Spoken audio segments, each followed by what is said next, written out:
Budget पेश होने के बाद लगातार सत्ता पक्ष और विपक्ष दोनों ही आमने सामने हैं और इस बजट को लेकर के जहां एक तरफ विपक्ष कहती हुई नज़र आ रही है कि ये जो बजट है बिल्कुल भी आम जनता के लिए नहीं है, तो वहीं दूसरी ओर सत्ता पक्ष के तमाम विधायकों ने कहा है, मंत्रियों ने कहा है कि ये बजट जो है वो तमाम राज्यवासियों के लिए किस तरीके से विकास होगा, तमाम चीज़ों के लिए ये बजट जो है वो बना है। सीधे सुनिए सत्ता पक्ष और विपक्ष का पूरे बजट को लेकर के क्या कुछ कहना है। पिछला बार 1,00,000 करोड़ था, इस बार 1,16,000 करोड़ है।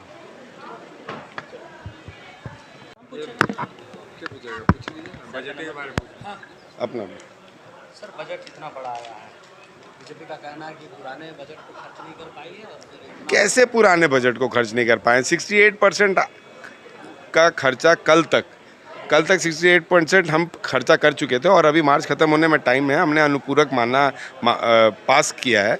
निश्चित तौर पर जब आप खर्चा का आंकड़ा निकालिएगा 31 मार्च के बाद, तो आपको पता चलेगा कि सरकार ऑलरेडी 90% तक या 90 से ऊपर हम खर्चा कर चुके हैं।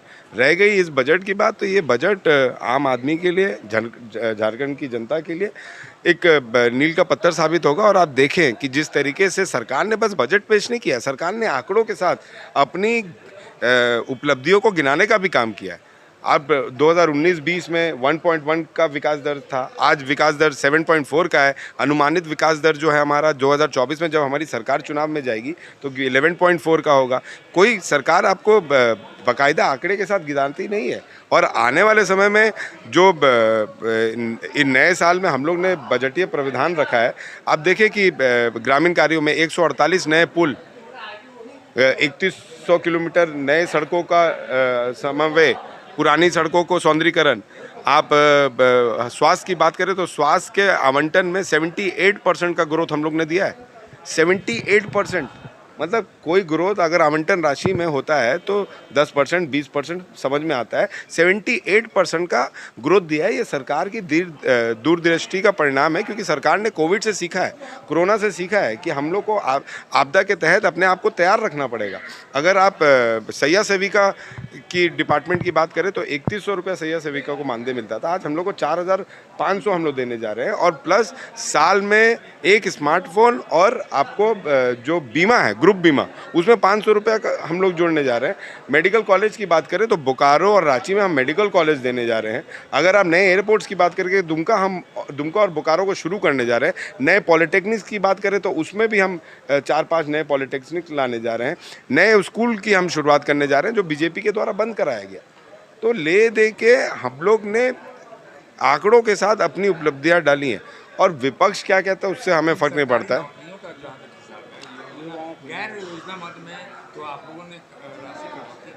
देखिए, मैं आप लोगों को फिर बता रहा हूँ, सरकार का जो फंड है वो आता कहाँ से, वो आपने भी देखा है। मात्र केंद्र सरकार से 16,000 करोड़ का इसमें बताया गया कि केंद्र सरकार हमें देती है। बाकी ये झारखंड राज्य का ही पैसा है जो झारखंड राज्य के उपलब्धियों में लगता है, झारखंड राज्य के विकास में लगता है।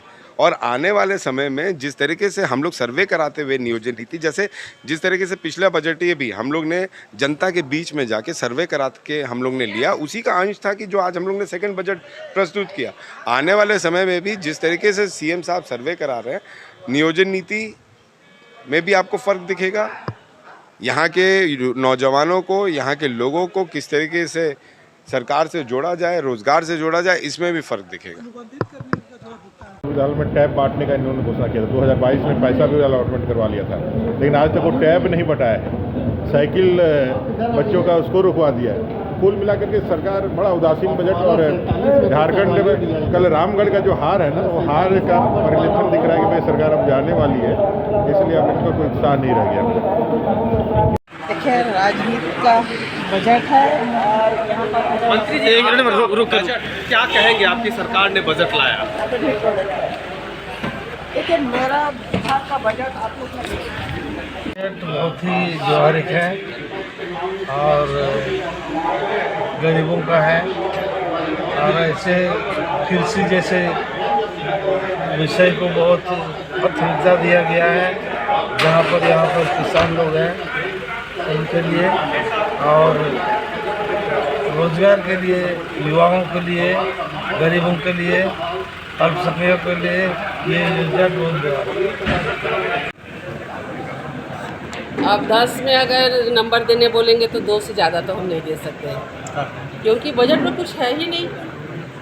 सबसे निराशाजनक बजट, अभी तक हम तो इतना निराशाजनक बजट नहीं देखे थे। अभी आप देख लीजिए स्थिति कि किसी भी चीज़ में अगर हम खर्च करने की ही बात कर ले तो पिछले बार आप आदिवासियों की महिलाओं का देखेंगे तो 0% ये केंद्र की जो राशि मिली थी उसको भी खर्च नहीं कर पाए। आज ये बजट पेश करते हैं, इसमें सिर्फ और सिर्फ जो हमारी पिछली सरकार ने किया था उसका नाम ये चेंज कर दिए हैं। नाम चेंज करके और ये बदल करके खूब बड़ी बड़ी बातें, हमन कर बजट ए भाई तो राउर कर बजट है के तो हमिन कर बजट नखे का, हमिनो कर जो बजट है के तो इके तो बताई चाहिए, खाली हामी नाम बदल देव तब उकर बात कहब कि हमीने कर बजट है के। तो यहाँ हमार महिला बहन मन ले का करत ही राव रे, किसान मन ले का करत ही राव रे, ईमन के बताई पड़ी। खाली ईमन कर तो शेरो शायरी से ही बजट में भरल है। बजट में कुछ नहीं है। करीब 20-22 साल से हम लोग बजट को देख रहे हैं और ये बजट इस बार जिस तरह का आया है काफ़ी निराश है। झारखंड के लिए कुछ नहीं है। जो पुराना है उसी को रटाया, उसमें भी कहीं जगह कटौती कर दिया है, माइनस कर दिया है।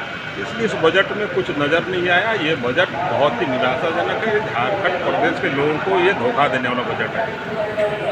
झारखंड की जनता को की आंखों में धूल झोंकने का जैसा बजट है और बड़ी बड़ी बात करने वाली ये सरकार।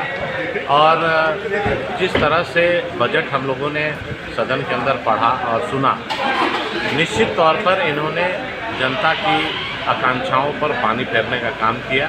यहाँ के गरीब, पिछड़े, आदिवासी, मूलवासी इससे इस बजट से लाभान्वित नहीं होंगे और ये सरकार केवल लोगों को ठगने का काम करेगी।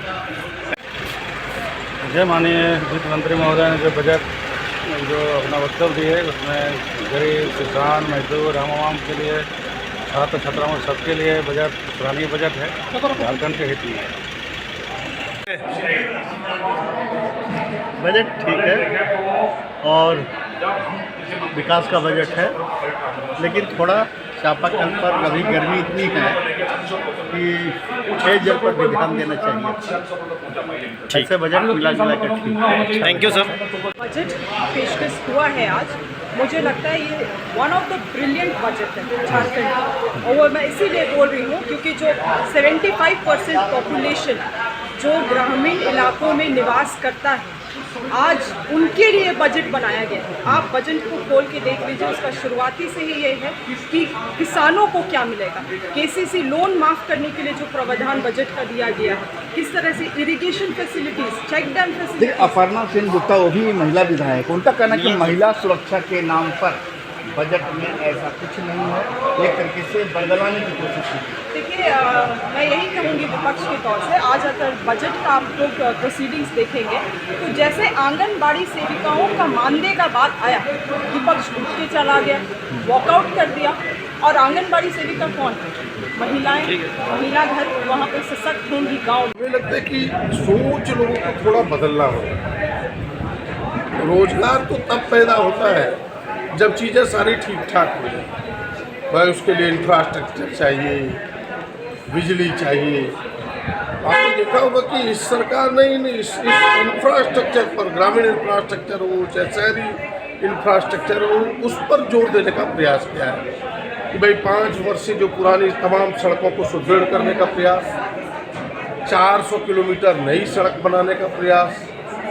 आपने देखा होगा कि भाई कई शहरों के सुदृढ़ीकरण की नई योजनाओं को उन्होंने इस बार इस बजट में रखने का प्रयास किया है। स्वास्थ्य और शिक्षा पर विशेष जोर दिया है। कृषि क्षेत्र को मजबूत करने के लिए भी कई योजनाएं सामने लाई और पुरानी योजनाओं को भी इन्होंने ठीक ठाक करने का प्रयास किया, चलाने का प्रयास किया, चाहे ऋण माफी हो, अन्य। और फिर लड़कों को रोजगार के लिए तैयार करना, ये प्रमुख काम है कि भाई हम रोजगार आज करते, हमारे लड़के तैयार नहीं हैं। वो जो पढ़ाई में मदद की बात कही थी, चाहे वो छात्रवृत्ति के माध्यम से हो, अन्य माध्यमों से हो, बच्चियों को बालिका समृद्धि योजना जो फूले बाई के नाम से है, उन तमाम योजनाओं को चालू रखा है।